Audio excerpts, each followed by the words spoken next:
rise today for the first awards ceremony of this groundbreaking Scientists and Congregations program. One strand of the project is the important affirmation of scientists within our congregations.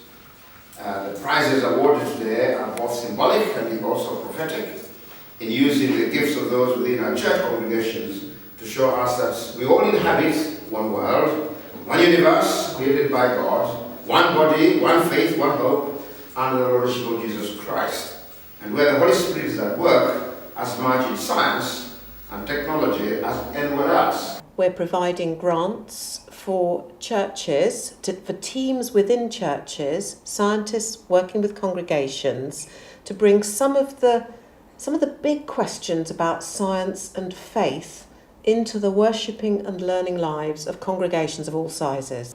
Ely Cathedral Science Festival aims to celebrate science. It's going to be, we hope, a really joyful occasion, celebrating science, medicine, engineering and technology through art, music, worship events, lectures and events for the whole community and people of all ages. So we hope this will be an exemplar event which will encourage other communities and give them confidence to address this issue.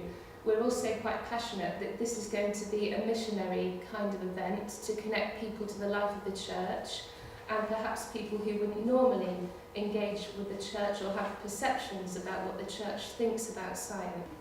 What we're trying to do with the help of scientists and congregations is to produce a resource book for people who lead messy churches.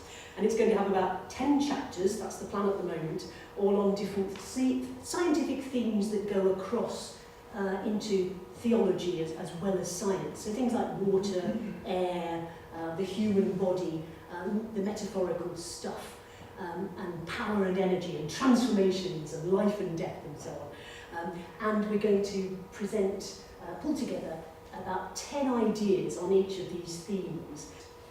But we want them to help them encounter the narrative of our Christian faith in the Bible, which is at the very heart of messy church, but maybe also encounter something of the playfulness of God in creation in its own right. To express something of that playfulness which is in us, in humanity, in the image of God as player. And maybe even use science as a window in which we encounter and understand God. I link the clergy and the scientists and the engineers together. The clergy will then go along to the lab and have a nice visit and hopefully a bit of lunch as well and some conversation with the people that work there. The scientists or the engineers will then return to the church from which the vicar or clergy person came, with producing resources to enable that not just to simply be sitting in the Sunday service, but to participate through discussion groups, maybe leading a talk, engaging the wider congregation in the conversation. So Church Scientific is inspired by CofE Scientific, as you may have heard of this movement of evening discussions. But we want to show that Christianity and Christians in churches can have something very meaningful to a way of feeding their faith into science.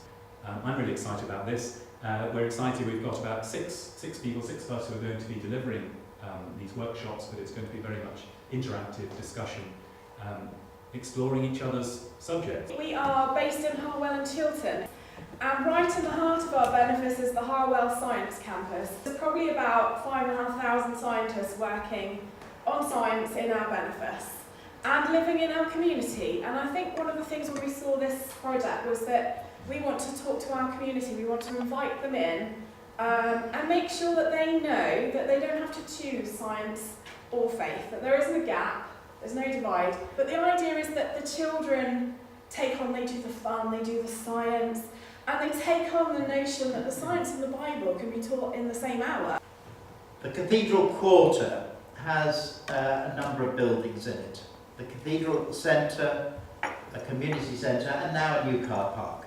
And round it are being built a series of gardens which tell the story of Christianity on the Isle of Man and how it's engaged with Manx culture from the arrival in the 5th century, century by century, to the present day.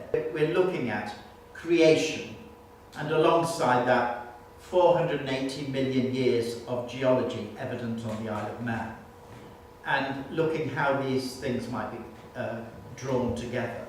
The first part involves interviewing members of the congregation over a series of Sunday mornings, members of the church who work in science-based disciplines. And the second part of the project involves those same members of the church making high-quality videos and then creating an online platform so we can share their experiences and their insights with a wider audience outside the church. We are convinced that the scientific enterprise is part of humanity's calling by God to investigate and understand his creation. But we all know that on the back of real science there is this parasite, scientism or sometimes evolutionism, that creates a distorted impression to enthusiastic Christian engagement with science. And those barriers need to be identified and addressed, and this is at least one of the things we're trying to do in our project.